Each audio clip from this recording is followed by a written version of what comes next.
Welcome to Anime Intelligenz. Dive deep into the world of anime and manga with detailed explanations. Without wasting any time, let's get into the video. 3 years ago, a fleet of warships surrounds a small island. They don't bother firing conventional weapons. The crew knows they would have no effect on the monsters on the island. Instead, it's a fight for the hunters to handle. Hunters from the Jeju Island raiding squad assemble to take down the red ants emerging from the forest. Men and women bearing swords, shields, daggers, and magic bravely face off against gigantic ants, but the low-rank hunters are overwhelmed by the attacking monsters. All hope seems lost until a hooded man leaps into the fray. He heals one of the badly hurt hunters as his 2 allies take care of the remaining beasts. The 3 heroes are S-rank hunters Min Byung-gyu, Yoon Seok, and Baek Yoon-ho, who step in to save them. During the fight, a giant white ant challenges Yoon-ho, who easily defeats it. Soon after, more white ants join the fray against Yoon-ho and Yoon Seok. Nearby, Choi Jong-in watches the forest battle from a city, launching a fiery assault on a group of advancing ants, then signals his team, Hunters Guild, to advance. 10 years earlier, gates linked to an alternate dimension suddenly opened around the world.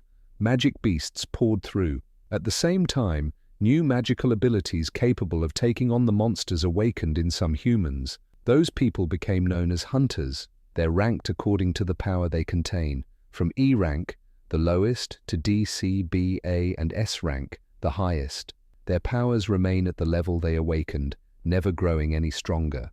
In a construction site, the infamously known weakest hunter, Sung Jin-Woo, arrives to join the other hunters in the raid that soon begins. Despite being the weakest, Jin-Woo is not disliked, but seeing him called in for a job means that the raid will be an easy-going one. The other hunters greet him amiably. Sung greets Lee Joo-hee, a healer he's worked with before. She's dismayed to see his injuries from a previous job and reminds him to be careful. He sits down and chats for a brief moment with her, regardless of the risks of continuing to work as a hunter due to his lack of hunter abilities. He's not bothered being called the weakest and tells her he's used to it. Song Cheol, the team leader, soon gathers the rest of the team together as he introduces himself before entering the gate of the dungeon. As the raid gets underway, Sung checks that he has his weapon. It's a low-power knife, but it's all he could afford. Gaining confidence, Sung Jin-Woo is the last to enter the portal. Elsewhere, the Korean Hunters Association chairman Go Gun-hee discusses the finer points of dungeon raids with his assistant, Woo Jin-chul. Go tells him that the resources found inside essence stones collected by defeating magical beasts are in high demand by the current administration. As such, hunters can make a living by selling them. Essence stones can be used to make weapons and gear, and the government is researching ways to use them as sources of clean, safe energy. Back in the dungeon, Jin-Woo is overjoyed when he finds his very first essence stone, but his happiness is short-lived as a magical beast attacks him. He is seen struggling against a goblin wielding a machete. He attempts to stab the goblin, only to his shock, it shatters before getting stabbed back in the stomach. Succumbing to his injury on the floor, Park Ji-sul, a team member, takes out the goblin along with Jo-hee, healing him from his stab. The raid team defeats the dungeon boss, a werewolf, and celebrates as they loot, while Jin-Woo watches from a distance, recovering from his wounds. Jo-hee, concerned, yells out her worries to him as she heals him. Then, Jong-ho discovers a cave entrance to a rare double dungeon and shares the news. The team decides to vote on whether to explore it for more loot. Jin-Woo holds the deciding vote on whether to enter the cave, while Jo-hee votes against it. Jin-Woo is the sole earner for his family. His dad is missing, his mother is in the hospital, and he's helping pay for his sister's college education. He needs the money, so he votes to go into the depths of the dungeon. Now in the building of the Hunters Guild, Yoo Jin-ho is seen entering a room upon standing in front of a machine. Meanwhile, in a city, 2 purse snatchers on a motorcycle attempt to flee after stealing a woman's bag. A striking young woman leaps into the air and effortlessly retrieves the purse and takes out the thief in one graceful move. Bystanders recognize her as the S-rank hunter Cha Hai-in, who then gives the bag back to its owner. Her actions draw the attention of nearby citizens, prompting them to gather around her. Uncomfortable with the attention, Cha flees using her agility, leaping onto nearby buildings.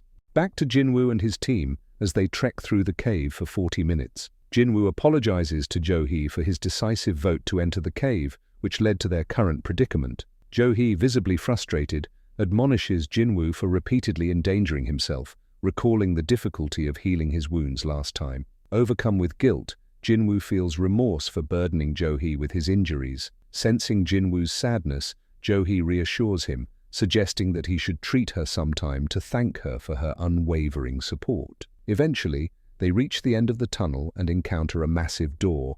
They decide to open it and venture into the unknown room beyond. Meanwhile, Chairman Go Gun-hee addresses the newly awakened individuals, warning them about the dangers of becoming hunters. Gun-hee emphasizes that even experienced hunters must remain vigilant. He advises them to always stay cautious and never grow arrogant or careless. He offers a simple but important piece of advice which would serve them above all else. Please be afraid, as it is crucial for survival. As Jin-Woo and his team entered, the giant room inside began to light up with blue flames. Expecting to face magic beasts and rare loot, the team is confused as to what the place appears to be with all of the ancient statues and instructions. Jo-hee notifies Jin-Woo that she just caught the biggest statue in this room staring at them, with him assuring that she must be seeing things. Out of the blue, the door loudly shuts itself, making one of the team members leave in a hurry as he tries to push the door. But to their horror, one of the statues guarding the entrance brutally slaughters him with its weapon before getting back to its position. Horrified to witness the statue coming to life, the team members are left speechless, leading Jin-Woo to turn around and stare at the biggest of all statues that Jo-hee warned him about. Sung thinks about all the other close calls he's had in dungeons, from sustaining horrible wounds to nearly starving to death. After surviving for this long, Jin-Woo knew right away what would happen next. Suddenly, the gaze of the giant statue shifted towards him. Reacting just in time, Jin-Woo screamed for his comrades to duck as the statue's eye began to unleash an attack. A destructive light beam launches at the hunters, incinerating a few of them to ashes. Opening their eyes, the hunters' horror only further increased. Jin-Woo saves Jo-hee's life, but quickly realizes that they are in grave danger. Thanks for watching. Don't forget to like, share, and subscribe for more content. See you soon.